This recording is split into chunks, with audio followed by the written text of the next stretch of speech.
So together we had 12 months of unprecedented success in 2025, and now we're going to make history and break records with the epic midterm victory that we're going to pull off. It just doesn't seem to happen for people that win the presidency. It's an amazing phenomenon. You know, you win the presidency, and we sure as hell are having a successful presidency. This just happened behind closed doors in the nation's capital, and it marks a turning point that historians will likely study for decades.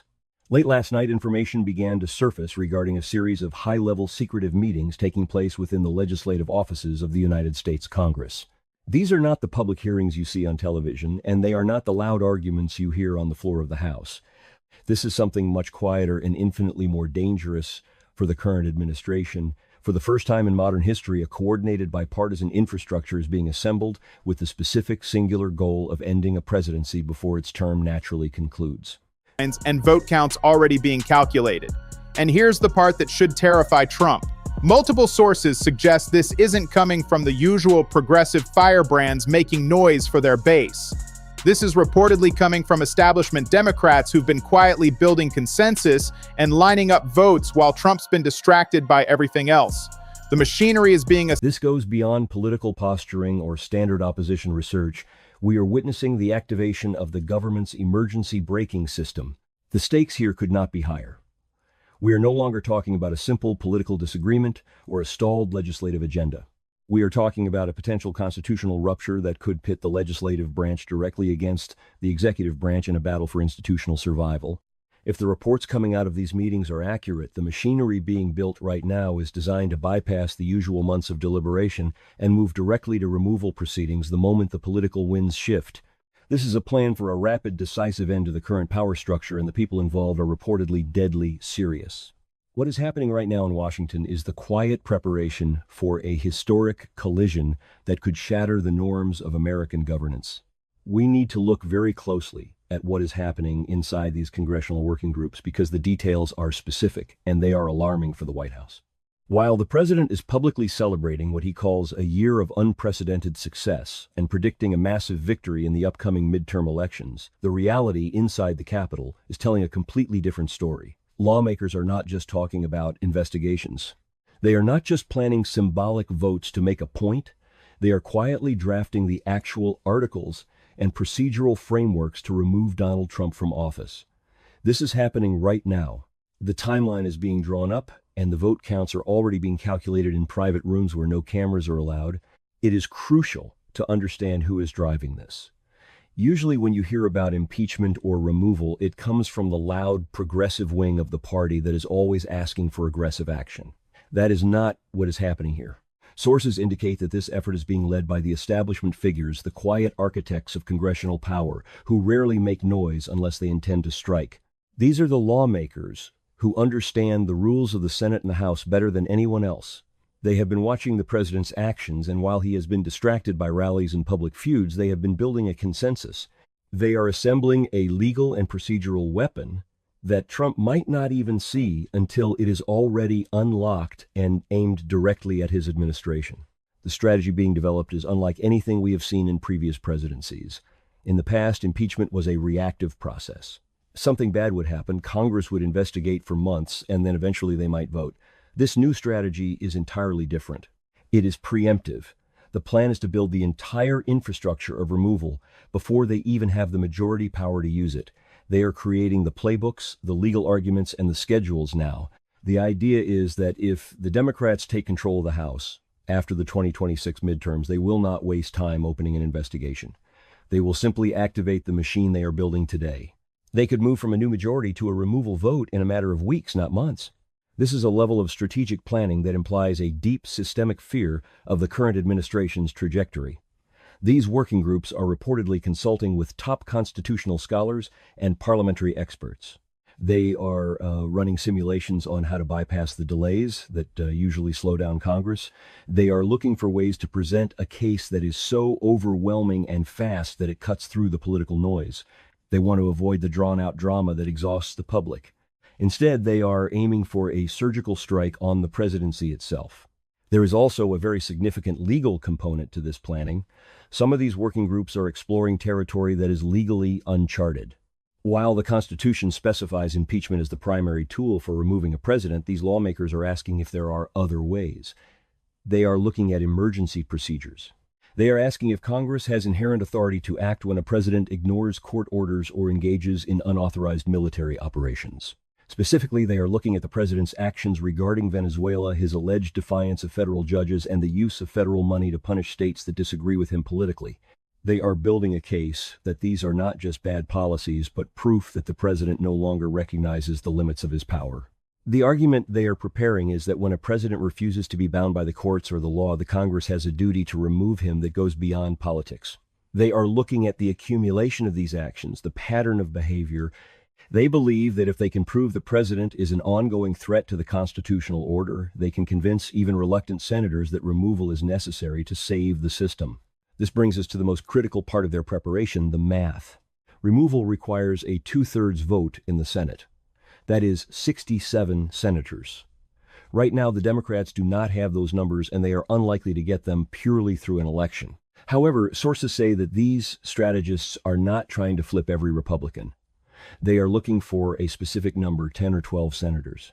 They are compiling lists of Republicans who have shown flashes of independence. They are looking at senators who represent swing states and might lose their own seats if they are tied too closely to a chaotic president. They are analyzing every potential weakness in the Republican coalition. The calculation is cold and precise. They are gaming out scenarios where the evidence against Trump becomes so damaging that these specific Republicans feel they have no choice but to vote for removal.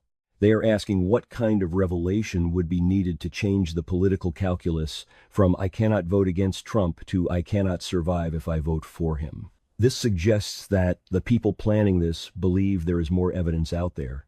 It suggests they expect new scandals or documents to emerge that will shock the conscience of the nation. They are not planning for the political landscape as it exists today. They are planning for a future landscape where the president is significantly weaker. The constitutional theories they are testing are also incredibly aggressive. They are combining Article 1 powers, which govern Congress, with the presidential oath of office in Article 2. They are constructing a legal theory that says Congress has the right to intervene to protect the republic when the executive branch goes rogue. Most scholars would say this is a stretch and that impeachment is the only way. But the fact that serious lawmakers are exploring these alternative paths shows how desperate the situation has become in their eyes. They are preparing for a total breakdown of normal checks and balances. This planning is entirely focused on the window of time immediately following the next midterm elections. The strategy is to spend the next year preparing the ground, gathering the evidence, writing the legal briefs, and lining up the votes. Then the day after the election, if the Democrats win the House, they hit the button. There would be no hesitation. They would move to hearings almost immediately. They could have a vote in the House by the end of the year and a trial in the Senate by the spring of 2027. This compressed timeline is designed to prevent the president from mounting a defense or rallying his base. It is designed to be over before he fully understands what is happening. Republicans are reacting to these whispers in different ways. Some are dismissing it as a fantasy, believing that the Democrats will never get the votes, but others are genuinely worried. There are reports of quiet panic among some GOP insiders who see the same warning signs the Democrats see. They are urging the president to tone down his rhetoric and stop defying the courts because they know that he is handing his enemies the ammunition they need. But the president is reportedly not listening. He is doubling down on the very behaviors that are driving this removal effort. This creates a dangerous dynamic. You have a president who feels invincible and a Congress that is quietly sharpening the knife. The disconnect between the public confidence of the administration and the secret preparations of the legislature is total. While the White House plans for a victory lap, the Capitol is planning for a funeral. The machinery is being assembled piece by piece, and the only thing missing is the trigger event that sets it all in motion. To understand the gravity of this situation, we have to step back and analyze why this specific approach is so different from what we have seen in American history. We are looking at a fundamental shift in how the legislative branch views its relationship with the presidency. Throughout most of American history, impeachment was viewed as the nuclear option, a tool so radioactive that you only touched it when there was absolutely no other choice. It was slow, it was painful, and it was rare. What is being described now is the weaponization of the removal process into a rapid response capability. This is the institutional immune system of the government trying to reject a leader it perceives as a foreign body. If we compare this to the Watergate era, the differences are stark. The investigation into Richard Nixon took years. It was a slow drip of information, hearings, tapes, court battles. The public slowly turned against him over a long period. The process was reactive. Congress followed the evidence wherever it led. In contrast, the plan being described today is proactive. The verdict in the minds of these planners has already been reached. They are not searching for a crime to punish. They have identified the behavior they believe is dangerous and are simply building the logistical railroad to reach the destination of removal. This is a move from a judicial mindset to a strategic mindset. We must also look at the comparison to the Clinton impeachment. In the 1990s, the Republicans impeached Bill Clinton, but they never really had a path to remove him in the Senate. It was largely a political exercise to damage him. The current planning appears to be different. The focus on vote counting and targeting specific Republican senators suggests that this is not about damaging Trump politically. It is about actually ending his tenure. The planners are not looking for a show trial. They are looking for a successful execution of the constitutional removal clause. This implies that they believe the institutional rot has gone so deep that only surgery can fix it. The exploration of alternative constitutional mechanisms is perhaps the most significant analytical point here. When lawmakers start asking if they can remove a president without using the standard impeachment process or by expanding the definition of their own powers, we are entering a zone of extreme constitutional fragility. This indicates that the traditional checks and balances have failed. The courts issue orders and the president ignores them. The Congress passes laws and the executive branch bypasses them. When the normal friction of government fails to stop a president, the system begins to look for emergency exits. That is what these working groups represent, a desperate search for an emergency exit before the building burns down. The role of fear in this equation cannot be overstated. Usually politicians operate out of fear of their voters. Republican senators are terrified of voting against Trump because they fear a primary challenge from his base. That has been the defining dynamic of the last few years. However, this new planning suggests a competing fear is emerging, the fear of the institution collapsing. The Democrats are betting that if they can present a case that is terrifying enough, showing a president who is truly out of control, that fear of the president's actions will eventually outweigh the fear of the president's voters. They are banking on a moment where self-preservation for the country aligns with self-preservation for the senators. We also have to analyze the potential role of the Supreme Court. If Congress attempts to use these alternative mechanisms or pushes the boundaries of impeachment, the president will sue. The Supreme Court would be forced to decide if Congress actually has the power to do what it is trying to do. This would create a direct confrontation between all three branches of government simultaneously. You would have Congress trying to fire the president trying to ignore Congress, and the court trying to referee a fight where the rules are being rewritten in real time. This is the definition of a constitutional crisis. It is a stress test that the American system has not faced since the Civil War. The secrecy is also a major tactical shift.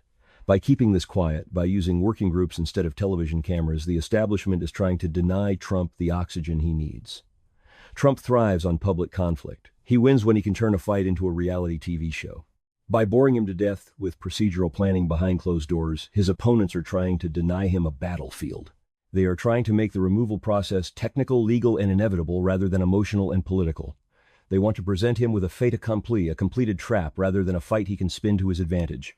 Looking forward, the consequences of this quiet preparation will define the next 2 years of American life, regardless of whether the plan is ever fully executed. In the short term, the mere existence of this plan changes the psychology of the Capitol. The White House, now aware that a loaded gun is being assembled on Capitol Hill, will likely become more paranoid and more insular. We can expect the administration to become even less cooperative with Congress. They will see every request for documents and every subpoena not as routine oversight, but as part of a stealth removal operation. This will lead to total gridlock. The business of governing will grind to a halt as every interaction becomes a battle for survival. As we approach the 2026 midterms, the election will cease to be about inflation or healthcare or immigration.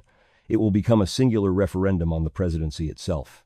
Both sides will privately and perhaps eventually publicly frame the vote as a decision on whether Donald Trump finishes his term.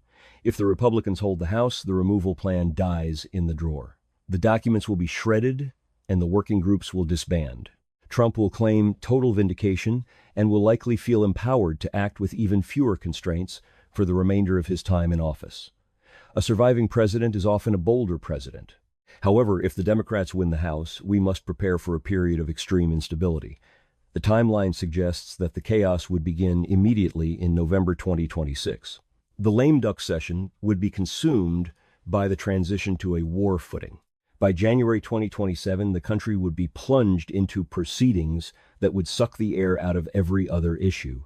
The markets would likely react with volatility. Foreign adversaries might see this period of internal decapitation as a window of opportunity to test American resolve abroad, knowing the government is consumed by an internal civil war. There is also the cornered animal scenario to consider. If the president realizes that the math is turning against him, if he sees those 10 or 12 Republican senators starting to waver, his reaction will likely be to escalate, not to retreat. He may take drastic executive actions to assert his authority. He may try to use the military or the Department of Justice to intimidate his accusers. The planning by Congress to remove him might actually provoke the very constitutional crisis they are trying to prevent. It becomes a self-fulfilling prophecy to stop a rogue president. They take steps that cause the president to go rogue. Long-term, this establishes a new precedent for American governance. If this plan succeeds, or even if it is just attempted seriously, it lowers the bar for removal forever.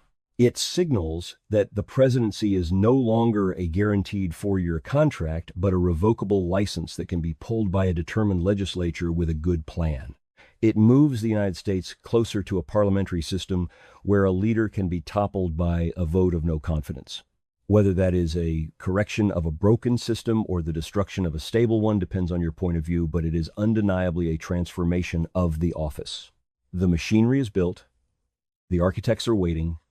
The only variable left is the vote of the American people in the midterms. They will unknowingly be deciding not just who sits in Congress, but whether the legislative branch pulls the trigger on the most aggressive constitutional maneuver in history. The days of business as usual are over. We are now living in the days of preparation for the final showdown.